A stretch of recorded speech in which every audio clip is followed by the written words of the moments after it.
নমস্কার বন্ধুরা, সম্পাস রান্নাঘরে আপনাদের সকলকে স্বাগত।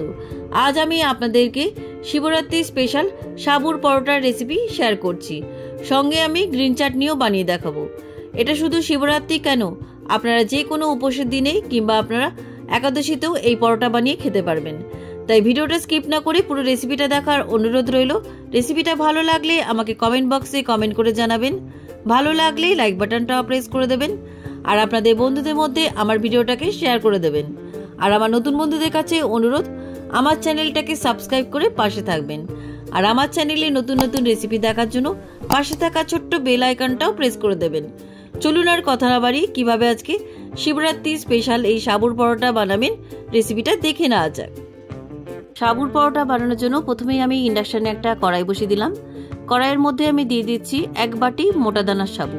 আমি এখানে মোটা দানার সাবু ব্যবহার করেছি, আপনারা সরু দানার সাবুও নিতে পারেন। এবার এই সাবুদানাগুলোকে আমি হালকা ড্রাই রোস্ট করে নিচ্ছি। সাবুদানাগুলোকে আমার হালকা ড্রাই রোস্ট করা হয়ে গেছে। এবার ইন্ডাকশান থেকে নামিয়ে একটা বাটির মধ্যে ঢেলে রাখছি। সাবুদানাগুলো ঠান্ডা হোক। সাবুদানাগুলো সম্পূর্ণ ঠান্ডা হওয়ার পর আমি মিক্সিতে গ্রাইন্ড করে নেব। সাবুদানাগুলো একদম ঠান্ডা হয়ে গেছে। এবার আমি এই সাবুদানাগুলোকে মিক্সির ছোট জারে ভরে আমি খুব মিহি করে গ্রাইন্ড করে নেব। মিক্সির জারের মধ্যে সাবুদানাগুলো আমার ঢালা হয়ে গেছে। এবার আমি খুব মিহি করে গ্রাইন্ড করে আনছি। সাবুদানাগুলোকে আমার খুব মিহি করে গ্রাইন্ড করা হয়ে গেছে, দেখুন একদম পাউডার করে নিয়েছি। এবার এই সাবুর আটাটাকে আমি একটা পাত্রের মধ্যে ঢেলে রাখছি। সাবুর আটাটাকে সাইডে রেখে দিলাম। এবার আমি এখানে দুটো মিডিয়াম সাইজের আলুকে সেদ্ধ করে খোসা ছাড়িয়ে রেখেছি। এবার এই আলুগুলোকে আমি ছোট গ্রেটারে গ্রেট করে নিচ্ছি। এভাবে ছোট গ্রেটার দিয়ে গ্রেট করে নিলে পরে আটাটা মাখতে সুবিধা হবে।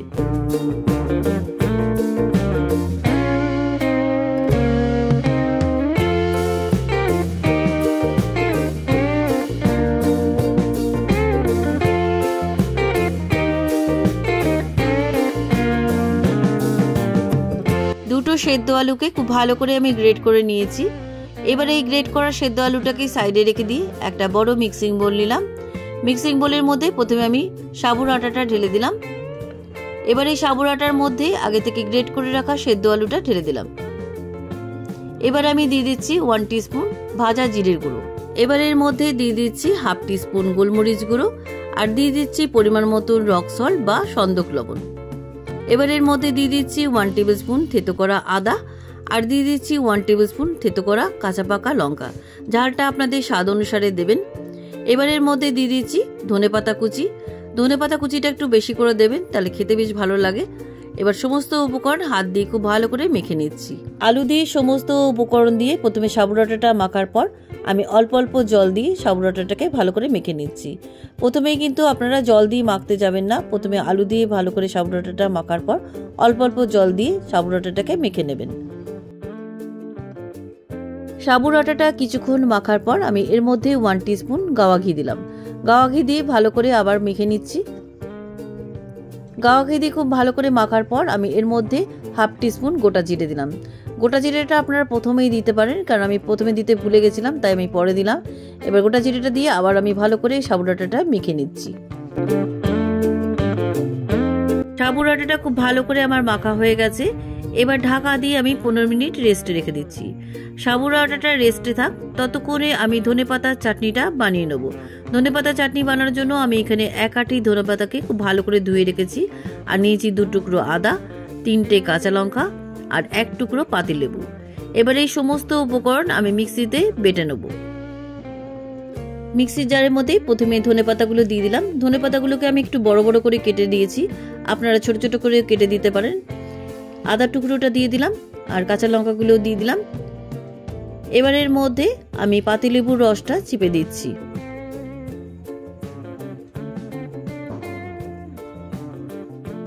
পাতিলেবুর রসটা দেওয়ার পর আমি এর মধ্যে দিয়ে দিচ্ছি 1/2 টিস্পুন ভাজা জিরের গুঁড়ো আর দিয়ে দিচ্ছি পরিমাণ মতন সন্দক লবণ। এবার এই সমস্ত উপকরণ মিক্সিতে ভালো করে বেটে নিয়ে আপনাদের কাছে ফিরে আসছি। মিক্সিতে আমার বাটা হয়ে গেছে, দেখুন একদম মিহি করে বেটে নিয়েছি। এবার একটা বাটির মধ্যে আমি চাটনিটা ঢেলে রাখছি।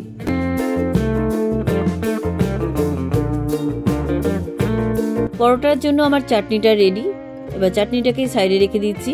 এদিকে আটাটাও 15 মিনিট রেস্টে রাখা হয়ে গেছে। এবার আটাটাকে আর একবার আমি ভালো করে মেখে নিয়ে এবার এর থেকে আমি মোটা মোটা করে লিচি কেটে নিচ্ছি।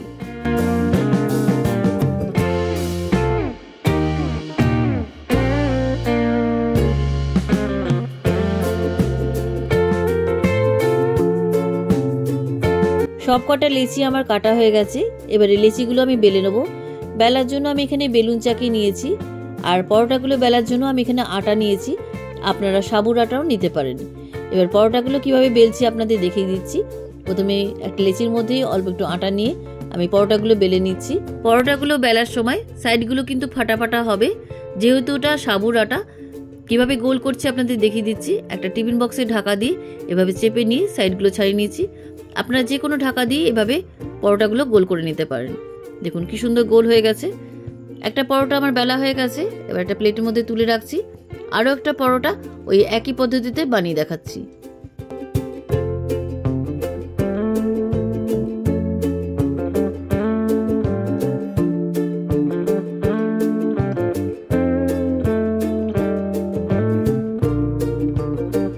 সবকটা পরোটা আমার বেলা হয়ে গেছে। দেখুন ঢাকনা দিয়ে কেটে নেওয়ার জন্য পরোটাগুলো কি সুন্দর গোল হয়েছে। এবার এই পরোটাগুলো আমি ভেজে নেব। ভাজার জন্য ইন্ডাকশানে একটা ফ্রাই প্যান বসিয়ে দিলাম। ফ্রাই প্যানটা গরম হয়ে যাওয়ার পর আমি পরোটা দিয়ে দিলাম। পরোটার দুটো পিঠ একটু সেঁকে নেওয়ার পর আমি অল্প একটু ঘি দিয়ে পরোটাটা ভেজে নিচ্ছি। আমি এখানে ঘি দিয়ে ভাজছি, আপনারা কিন্তু সাদা তেল দিয়েও পরোটাগুলো ভেজে নিতে পারেন।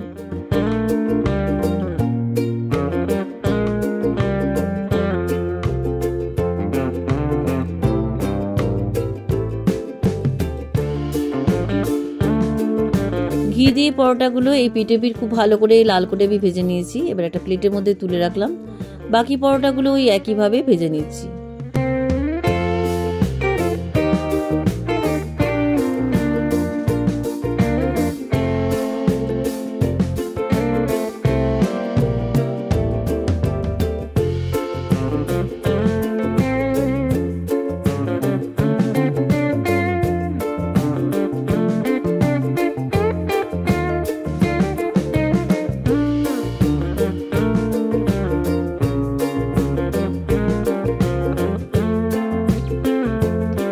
সবকটা সাবুর পরোটা আমার ভাজা হয়ে গেছে।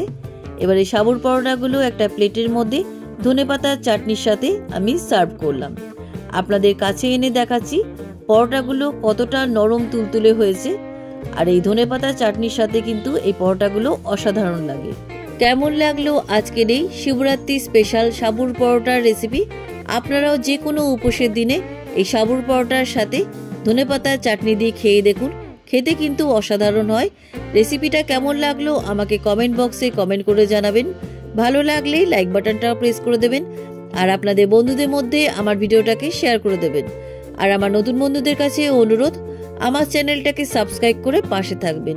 আর আমার চ্যানেলে নতুন নতুন রেসিপি দেখার জন্য পাশে থাকা ছোট্ট বেল আইকনটাও প্রেস করে দেবেন।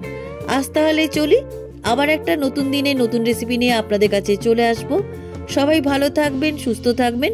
ধন্যবাদ।